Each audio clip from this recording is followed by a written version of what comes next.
Amén, familia, qué privilegio, qué honor inmerecido de poder predicar para nosotros esta tarde. Y sinceramente soy súper agradecido con Dios por la oportunidad de compartir mis convicciones frente a todos nosotros. Y también, por supuesto, con Tulio por la confianza, por mis papás que nos están acompañando el día de hoy. Estoy muy agradecido por eso. Y bueno, ya me presentaron un poquito, pero quiero contarles más de mí. Ya saben que me llamo Emiliano Castrejón y hace un año y algunos meses que me gradué del TEC de Monterrey. Me gradué de la carrera de Administración Financiera. Fue un largo camino, empecé en una ingeniería, pésima decisión. Lo siento por los ingenieros, pero para mí fue una mala decisión. No estaba muy claro para dónde iba, pero en finanzas encontré mi camino. Fue increíble y después de 10 semestres por ahí, si no mal me equivoco, me pude graduar. Y durante mi etapa como universitario tuve la oportunidad de conocer a personas que me invitaron a estudiar la Biblia. Pude estudiar la Biblia y pude ser bautizado el 8 de abril del 2022. Pero hay una mala noticia ahí, como infelizmente mi corazón había sido engañoso. Yo había ocultado muchas cosas, no había sido completamente transparente. Y después de un tiempo Dios me abrió los ojos, cayeron de mí como escamas. Y Dios me dio la oportunidad de arrepentirme, de confesar y de ser bautizado verdaderamente. Y fui bautizado el 10 de octubre del 2023. Y esa es un poquito la historia. Y actualmente tengo el privilegio inmerecido, simplemente por gracia de haber sido escogido por Dios para formar parte del equipo misionero que va a Monterrey. Estoy súper entusiasmado porque sé que vamos a ver grandes milagros. Pero quiero que te pongas a pensar conmigo. Quiero que reflexiones y ¿qué harías tú si en este momento? ¿Cuál sería tu reacción? ¿Qué sentirías si en este momento fueras llamado para ir como misionero? ¿Cuál sería tu respuesta si en este mismo momento se te llamara a ser un misionero? Y seguramente tú puedes pensar como, qué difícil, creo que no estoy listo, no estoy preparado, no sé si tengo lo que se necesita, no sé si tengo los talentos, las cualidades. Y hoy nos vamos a enfocar no en las cualidades, no en los talentos, no en lo que se requiere intelectualmente, pero en lo más importante que se necesita para ser un misionero. Y es el corazón. Por eso el título de mi clase es El corazón de un misionero. El corazón de un misionero. Quiero que me acompañes a una escritura en Jueces capítulo 6. Mira lo que dice Jueces capítulo 6. Jueces 6, versículo 1 y 2. Los israelitas hicieron lo que ofende al Señor y los entregó en manos de los madianitas durante 7 años. Era tal la tiranía de los madianitas que los israelitas hicieron escondites en las montañas, en las cuevas y otros lugares de refugio. Quiero que te pongas a visualizar este momento. Los israelitas hicieron lo que ofende al Señor, fueron entregados a los madianitas y era tanta la opresión, era tanto el poder que ejercían sobre los israelitas que se hicieron escondites en las montañas, en las cuevas y otros lugares de refugio. ¿Y qué es un refugio? ¿Qué es un refugio? Un refugio es el lugar a donde vamos cuando nos sentimos vulnerables, cuando nos sentimos cansados, cuando nos sentimos con dificultad para tener fe. Ese es el refugio, eso es un refugio. Y los israelitas infelizmente no estaban descansando, no estaban refugiándose en Dios. Estaban haciendo de su descanso las montañas, estaban haciendo de su refugio las cuevas y otros lugares, pero no su relación con Dios. Y para ellos eran montañas, cuevas, otros refugios, pero para ti y para mí puede ser la montaña y la impureza. Puede ser la cueva de nuestras emociones. Incluso podemos creer que la solución es dormir más. Estamos cansados y puede ser dormir más, puede ser tal vez dormir un par de horas más. Tener un fin de semana para estar completamente solo, para aislarte de los demás, pero esa no siempre es la solución. Nosotros creemos, eso va a solucionar. ¿Por qué? Porque me siento cansado, porque necesito un refugio, porque necesito que mi alma descanse un poquito. Y quiero contarles un poquito de cómo fue mi vida como universitario. Me bauticé, empecé a ser un discípulo al final de mi carrera Y yo estaba súper emocionado. Al principio me costaba mucho trabajo compartir mi fe, me daba mucha pena. Era como, uy, qué difícil. Pero gracias a Dios tenía hermanos como David Sebastián, como Mano Churión, Tulio, que iba a la universidad y compartían conmigo. Y algo que yo hacía, que recuerdo muy bien, íbamos compartiendo, y si yo veía que venían conocidos, amigos por allá, mira, creo que aquí hay más gente que pueda estar abierta. Creo que este edificio tiene mucho movimiento, vamos para allá. Y ahí vamos para allá. Pero eso me ayudaba mucho a compartir mi fe. Y poco a poco fui tomando la convicción de servir a Dios. Me encantaba estar en estudios bíblicos, me encantaba dar charlas bíblicas, me encantaba estar involucrado en la vida de otras personas. Lo difícil para mí no era servir a Dios, pero lo difícil para mí, la lección estaba en descansar en Dios. Porque yo no estaba poniendo mi descanso en Dios, sí estaba sirviendo, estaba dando todo mi corazón en cada estudio, compartiendo mi fe por toda la biblioteca, los edificios, pero mi corazón no estaba descansando en Dios. Y vamos a ver qué es lo que pasa cuando tu corazón, cuando mi corazón, cuando nuestro corazón no descansa en Dios. Vamos a seguir leyendo. Mira el versículo 3 y 4. Siempre que los israelitas sembraban, los madianitas, amalecitas y otros pueblos del oriente venían y los atacaban. Acampaban y arruinaban las cosechas por todo el territorio, hasta la región de Gaza. No dejaban a Israel nada con vida, ni ovejas, ni bueyes, ni asnos. Llegaban con su ganado y con sus carpas como plaga de langostas. Tanto ellos como sus camellos eran incontables. Invadían el país para devastarlo. Era tal la miseria de los israelitas por causa de los madianitas que clamaron al Señor pidiendo ayuda. Imagina la frustración de trabajar duro para preparar la cosecha. Estás sembrando día y noche, estás supervisando que la siembra esté creciendo, que no haya plagas, y cuando llega el momento de cosechar, cuando llega el momento de reclamar el fruto de tu trabajo, llega el enemigo y lo devasta todo. Y es exactamente lo que pasa, y es exactamente lo que pasará si no aprendemos a descansar en Dios. Nosotros estaremos una y otra vez en nuestras propias fuerzas, levantando estudios bíblicos, intentando cambiar áreas de nuestro carácter, pero nos vamos a ver frustrados una y otra vez. Porque la lección no solo está en servir a Dios, no solo está en dar cosas para Dios, pero también en descansar en Dios. Y regresando a la historia, llegaba en ese momento donde estaba como estudiante, estaba levantando muchos estudios bíblicos, estaban avanzando las personas, algunos llegaron a Cruz, Reino, pero no estaba pasando nada. Personas no se estaban bautizando, personas no querían abrazar su llamado como discípulos. Y la lección era para mí. La lección era, tienes que aprender a descansar en mí. Tienes que aprender a descansar en Dios. Porque ¿cuál era mi descanso? Bueno, cuando yo me sentía frustrado, cuando me sentía ansioso, cansado emocionalmente o simplemente fatigado por mi propio pecado, iba a lugares como jugar fútbol, con amistades o infelizmente con chicas. Yo iba y tenía conversaciones impuras con chicas. Pero Dios me mostró, no solo se trata de servir, sino de descansar en mí. Y cuando no lo hacía, yo veía como no pasaba nada. Personas avanzando, pero no tomaban decisiones. No había absolutamente nada. También en mi carácter yo seguía viendo que estaba en el mismo lugar. Era como, wow, era como un cronómetro. Iba así y cuando llegaba el momento de cosechar, el momento de la lucha, yo veía las luchas, las pruebas y las dificultades como un ejército numeroso, con incontables camellos, que simplemente llegaban y arrasaban todo lo que tenía que cosechar. Por eso el título de mi primer punto es Descansando en Dios.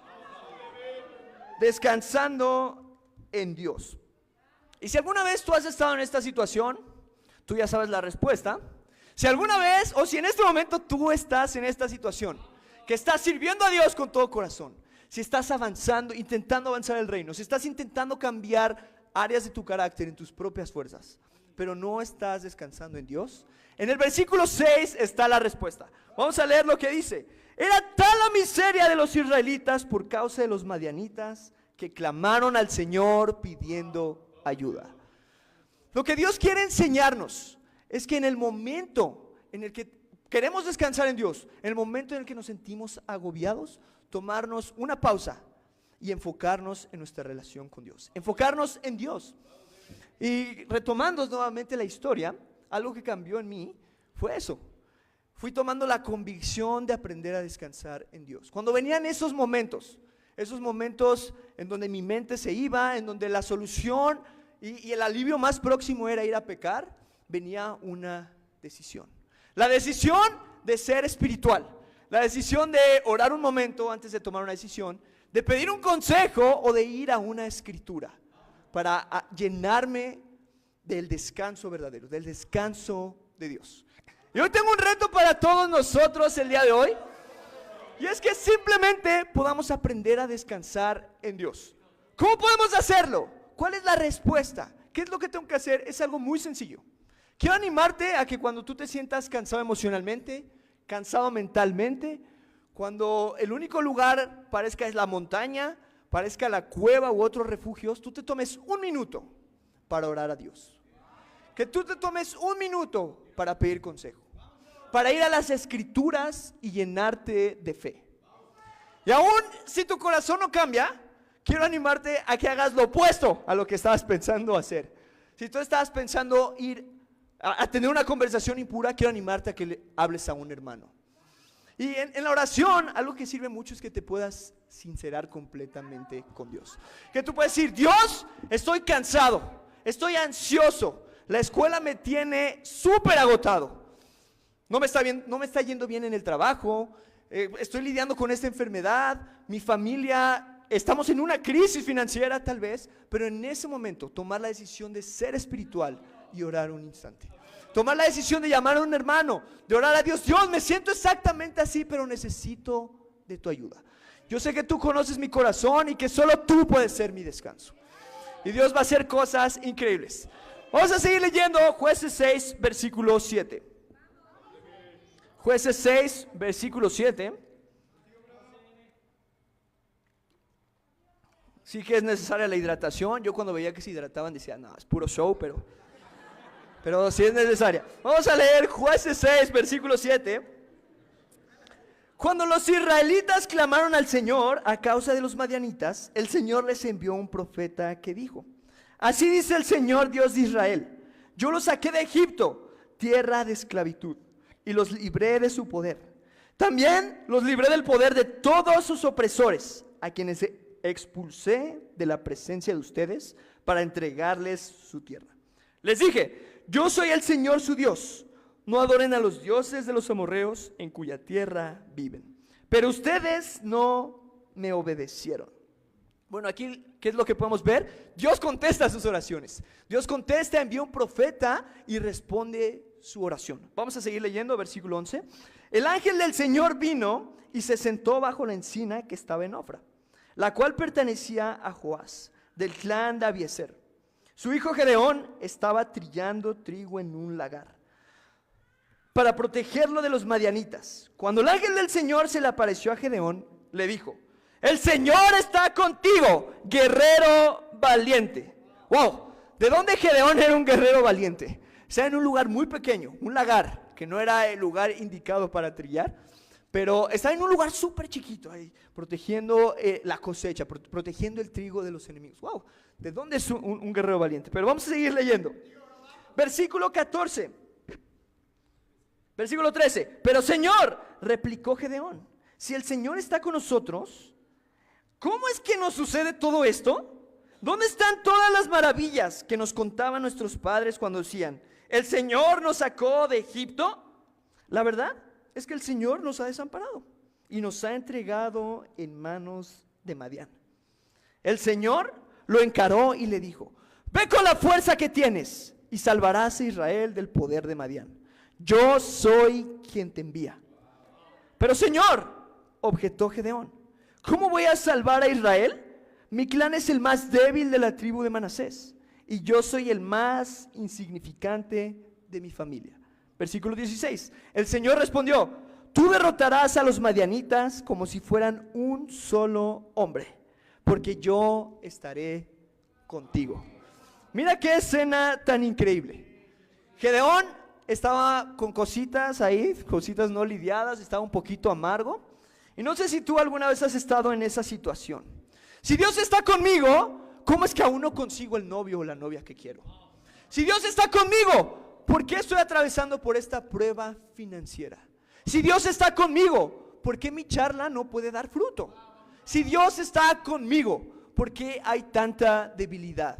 Si Dios está conmigo, ¿por qué estoy pasando por esta situación de salud? ¿Dónde está Dios? No, que el Dios que me platica, que me platican en la iglesia de, ay, sí, ten fe y tal. ¿Dónde está ese Dios? ¿No? Pero, y después pasa algo. Dios le dice a Gedeón, tú derrotarás a los madianitas como si fueran un solo hombre, porque yo estaré contigo. Pero antes le pide que vaya con la fuerza que tiene. ¿Y qué significa eso de ir con la fuerza que tenemos? ¿Qué es eso a lo que Dios nos está llamando a ti y a mí? De ir con la fuerza que tenemos. Es hacer las cosas que están en nuestro alcance. Es hacer lo que podemos con lo que tenemos. Muchas veces estamos en una posición de menospreciar lo que podemos hacer con Dios. Imagina a Gedeón. Gedeón estaba menospreciando el impacto que podía tener su decisión, diciendo, ¿cómo yo los voy a librar si mi clan es el más débil? Y yo, del clan más débil, soy el más insignificante. ¿Cómo es que yo puedo hacer algo para Dios? Y muchas veces estamos en esa posición. Mira mi agenda. Tengo la agenda más débil. ¿Cómo yo voy a poder ser de impacto en mi ministerio con solo 5 minutos?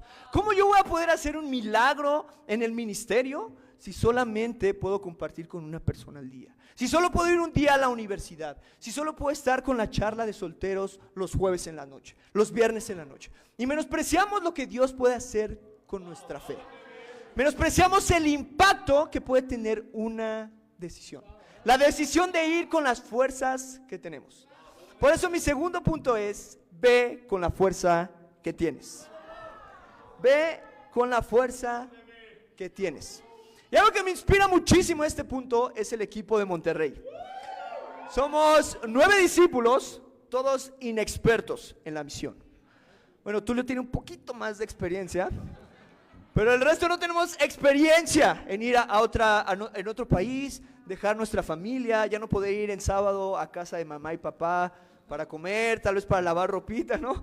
Pero de ir a otro país, somos inexpertos. Muchos tenemos poco tiempo en la fe, no tenemos mucho conocimiento, tal vez no tenemos talento, pero estamos yendo con las fuerzas que tenemos. Y no estamos menospreciando desde ya nuestro impacto. No estamos diciendo, ¿qué impacto podemos tener 9 discípulos desde la Ciudad de México en Monterrey? No. Nosotros, aún en México, aún en la Ciudad de México, vamos con las fuerzas que tenemos. Compartimos nuestra fe, levantamos estudios y actualmente tenemos 62 estudios bíblicos para la gloria de Dios. Pero todo está en una decisión, en la decisión de no menospreciar el impacto que puedes tener. El impacto de ir con la fuerza que tienes. Así que yo quiero animarte que tú puedas ver las fuerzas que tienes. Sean pocas o muchas. Y no son fuerzas físicas, porque si fueran físicas, algunos llevaríamos la delantera, pero son fuerzas espirituales. Fuerzas espirituales, que tú puedas ver tu agenda, que tú puedas ver tu tiempo, que tú puedas ver tu conocimiento, tu talento. Ok, tal vez tengo pocas fuerzas, pero sé que yo no puedo menospreciar el impacto que voy a tener en mi charla bíblica. No puedo menospreciar el impacto que voy a tener en mi ministerio. No puedo menospreciar el impacto que voy a tener en México completamente. Pero todo empieza con la decisión de ir con las fuerzas que tenemos. Vamos a seguir leyendo Jueces, vamos a saltar a Jueces 7, versículo 1. Y solo para que tengamos un poquito de contexto, ¿qué es lo que sucede aquí? Gedeón es un poquito, no un poquito necio nada más, pero un poquito inseguro. A ver, Dios, si tú estás conmigo, a ver, que se prenda este foco. Ok. Le pide muchas pruebas a Dios. Y no sé si tú has sido así. Ok, si yo estoy llamado a este ministerio, ok, que pase esto. Ok, si yo estoy llamado, lo sabré porque tengo tiempo para estar en el ministerio. Si no, yo no pertenezco aquí, pertenezco a solteros. Y si en solteros no, mira, cuando yo esté casado, ahí sí voy a ser de impacto. No, entonces no seas así. Simplemente ve tus recursos y ve con las fuerzas que tienes. Pero tampoco seas, no titubes como Gedeón, como, ay, sí, ¿será que sí? ¿No? Pero entonces pasa eso después había una estatua de un dios pagano y Gedeón lo derrumba. Por eso le dieron un apodo, que es, bueno, ya lo vamos a ver después, pero le dan un apodo increíble, a mí me encanta ese apodo. Pero, Jerubbaal, exactamente. Tulio se adelantó un poquito. Gracias. Pero vamos a seguir leyendo en Jueces 7. Eso es un poquito de lo que está pasando aquí. Jueces 7, versículo 1 al 3. Mira lo que dice esta escritura. Jerubbaal, es decir, Gedeón, y todos sus hombres se levantaron de madrugada y acamparon en el manantial de Jarod. El campamento de los madianitas estaba al norte de ellos, en el valle que estaba al pie del monte de Moré. El Señor le dijo a Gedeón: tienes demasiada gente para que yo entregue a Madián en sus manos, a fin de que Israel no vaya a jactarse contra mí y diga que por su propia fortaleza lo ha librado. ¿Qué está pasando aquí? Bueno, tenemos un cambio impresionante, un plot twist, ¿no? Como primero está Gedeón, como Dios, como yo los voy a librar, soy el más insignificante, y de repente ya tiene muchos hombres, pero Dios le dice, ¿sabes qué? Son demasiados. Hay un riesgo de que sean demasiados y es que puedan jactarse, puedan ser orgullosos, puedan creer que es en sus propias fuerzas. Y entonces Dios le pide que los vaya reduciendo. Usa algunos criterios un poquito extraños, pero los reduce de 22,000 a 10,000 y de 10,000 a 300. ¿Y cuál es nuestro tercer y último punto? Unos pocos corazones. Y es que los misioneros siempre somos unos pocos. Los discípulos siempre somos unos pocos. El reino de Dios somos unos pocos. Pero vamos a ver el impacto que tuvieron unos pocos. ¿Qué es lo que Dios hizo solo con 300? Y no sé si tú recuerdas, pero los madianitas y los pueblos enemigos eran incontables. Incontables como la arena, literalmente. Imagínate, no podías parar de contar cuántos camellos, cuántos hombres tenían. Pero vamos a ver el potencial, el poder de unos pocos. Y quiero que me acompañes, versículo 19. Jueces 7, versículo 19. Gedeón y los 100 hombres que iban con él llegaron a las afueras del campamento. Durante el cambio de guardia, cuando estaba por comenzar el relevo de medianoche, tocaron las trompetas y estrellaron contra el suelo los cántaros que llevaban en sus manos. Las 3 compañías tocaron las trompetas e hicieron pedazos los cántaros. Tomaron las antorchas en la mano izquierda y sosteniendo en la mano derecha las trompetas que iban a tocar, gritaron: desenvainen sus espadas por el Señor y por Gedeón. Exactamente con esa voz gritaron. Como cada hombre se mantuvo en su puesto alrededor del campamento, todos los madianitas salieron corriendo y dando alaridos mientras huían. Al sonar las 300 trompetas, el Señor hizo que los hombres de todo el campamento se atacaran entre sí con sus espadas. El ejército huyó hasta Bet-Sitá, en dirección a Sererá, hasta la frontera de Abel-Mejolá, cerca de Tabat. Imagínate esta escena. Solo 300 hombres conquistando una victoria increíble. Y ponte a pensar en esa escena, como de repente todos los madianitas atacándose entre sí. Yo creo que eso pudo haber sido un poquito chistoso, ¿no? Como, ¿qué está pasando? No vemos de dónde vienen, solo los gritos. Pero Dios les da una victoria increíble. Y es el poder que tienen las minorías. Es el poder de los pocos. Cuando decidimos ir con las fuerzas que tenemos, cuando decidimos descansar en Dios y cuando tenemos convicción en que la unidad, en que los pocos podemos hacer grandes cosas, en que todo empieza con 9 discípulos en Monterrey, en que todo empieza con unos pocos en el TEC, en que todo empieza con unos pocos en el Poli, en la UAM, en la UNAM, en que todo empieza con unos pocos casados en el norte, en el sur, algunos solteros por ahí, dispersados por toda la ciudad. Un discípulo en su oficina, en una planta de tratamiento de agua. En un discípulo en su oficina, en una oficina de contabilidad. Como, ¿qué puede ser un discípulo? ¿Qué puede ser una minoría? Una minoría puede tener una victoria increíble. Y al principio les pregunté, ¿cuál sería su reacción? ¿Cuál sería su respuesta? ¿Qué dirían en este momento si se les llamara a ser misioneros? Y tengo una noticia para ti, que tú ya fuiste llamado como misionero. Un misionero no es quien va a otro país, no es quien va a otra ciudad, sino es quien ha recibido el llamado de Dios. Es quien es un discípulo de Jesús. Todo discípulo de Jesús es un misionero. Entonces, tú ya eres un misionero. Y quiero animarte a que no te enfoques en lo que puedes o no hacer, sino que puedas abrazar esta convicción de tener el corazón de un misionero. Que aprendas a descansar en Dios, que vayas con las fuerzas que tienes y que aprendas a valorar que somos unos pocos, pero que con unos pocos podemos hacer cosas increíbles. Y quiero inspirarte. Algunos nos vamos a Monterrey, pero yo estoy convencido que si la iglesia en Ciudad de México abraza la convicción del corazón de un misionero, vamos a tener el mejor mes de abril de la historia. No en la historia de la iglesia, pero en la historia de todas las iglesias. Vamos a levantar estudios, vamos a bautizar y traer personas para la gloria de Dios. Pero todo empieza con una decisión, y es la de abrazar la convicción y tener el corazón de un misionero. Estoy muy honrado, voy a un poquito nostálgico ahora en este momento, pero estoy muy animado de poder ver los milagros que Dios va a hacer en Ciudad de México.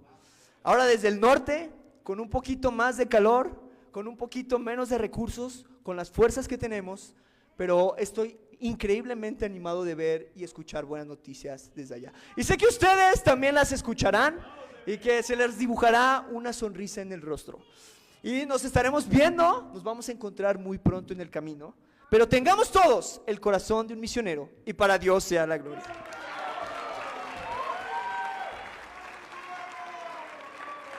Ahora, algo que siempre quise decir, vamos a tener un break de 5 a 7 minutos.